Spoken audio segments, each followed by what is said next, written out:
Bon, les amis, un combattant de l'UFC actuel, qui n'est pas champion, qui est dans la catégorie des 93 kilos, qui aurait dit lors d'une interview que voilà, il a tourné en sparring avec Francis Ngannou et Francis Ngannou voulait le descendre, voulait lui mettre un KO, etc. Mais vous allez voir que ça s'est pas passé comme prévu. Malgré qu'il soit pas dans la même catégorie de poids, etc. Ça s'est pas passé comme prévu. Donc il explique tout ça, etc. Personnellement, je le crois, je vois pas pourquoi il irait mentir. Surtout, voilà, quand vous allez voir c'est qui le combattant, vous allez vous dire, ouais, c'est très peu probable qu'il m'étonne.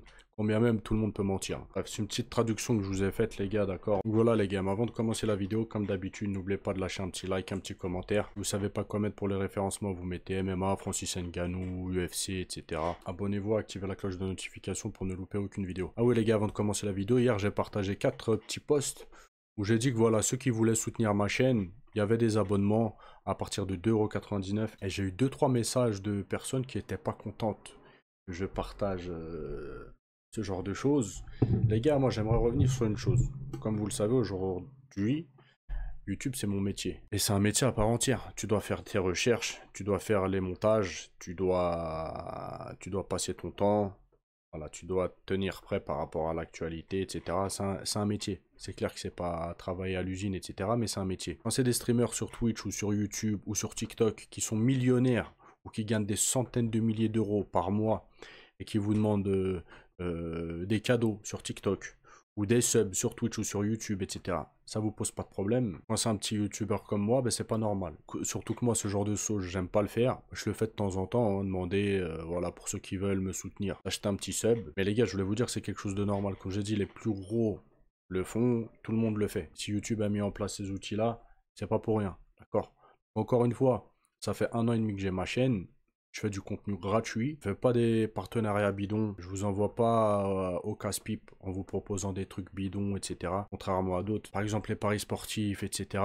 Ou des produits de mauvaise qualité, etc. Je ferai jamais ce genre de promotion sur ma chaîne. Si un jour vous me voyez faire de la promotion pour des trucs comme ça, désabonnez-vous les gars. D'accord? Je vous le dis d'avance. Tout ça pour vous dire que chacun a sa façon de gagner de l'argent. Il y en a, ils font de la promo sur des paris sportifs.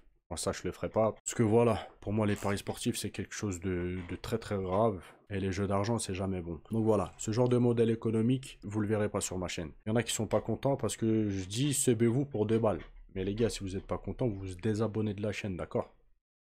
Je viens pas ici faire la manche. C'est un soutien que je demande. Ceux qui veulent, ils le font. Ceux qui veulent pas, vous êtes les bienvenus. Il n'y a pas de problème, c'est carré, d'accord? Ne commencez pas à venir cracher votre haine, etc. Parce que je fais ça alors que tout le monde le fait. Et même des mecs millionnaires, ils le font. Et là, ça pose jamais de problème. Pour eux, c'est normal, mais pour nous, les petits youtubeurs, ça devrait pas être normal. Voilà, donc petite parenthèse fermée. Ceux qui veulent, encore une fois, le lien en description. J'ai mis pour les premiers prix à 99 centimes. Et je tiens à remercier avant tout les gars, tous ceux qui me soutiennent chaque mois et qui m'offrent justement des abonnements. Et avant d'être un soutien financier, c'est un soutien en tant qu'humain. Voilà, moi ça me fait énormément plaisir. Voilà, 2 balles, 3 balles, c'est pas grand chose, c'est rien du tout. Mais le geste compte beaucoup pour moi. Donc voilà, je tenais à vous remercier les gars de vive voix, je le fais pas assez, voilà, donc merci les gars. Petite parenthèse fermée les gars, je vais vous mettre la vidéo tout de suite. Первоначально мы с ним стали, я смотрю, он хочет меня уронить, как важи, вообще агрессивно. Я резко прошел, ноги повалил его и удерживаю. И жду, пока время закончится, сказать мне больше подходи, больше вообще не подходи ко мне, сказать. И я потом понимаю, он с кем я подрался, кого я уронил, черный, Вонги Амбула. И потом пообщались, мы, можно сказать, подружились.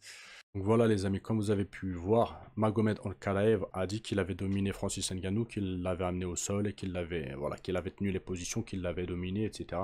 Et par la suite, ils se sont bien entendus. Donc il y a un proverbe qui dit, hein, la puissance respecte la puissance. Donc Francis Ngannou a dû reconnaître la valeur justement de Magomed Ankalaev. Et bah, ils lui ont imposé le respect en fait, tout simplement. Et voilà, cette histoire, j'y crois, parce que voilà, je vois pas pourquoi Ankalaev irait inventer un truc comme ça, avec Francis Ngannou, etc.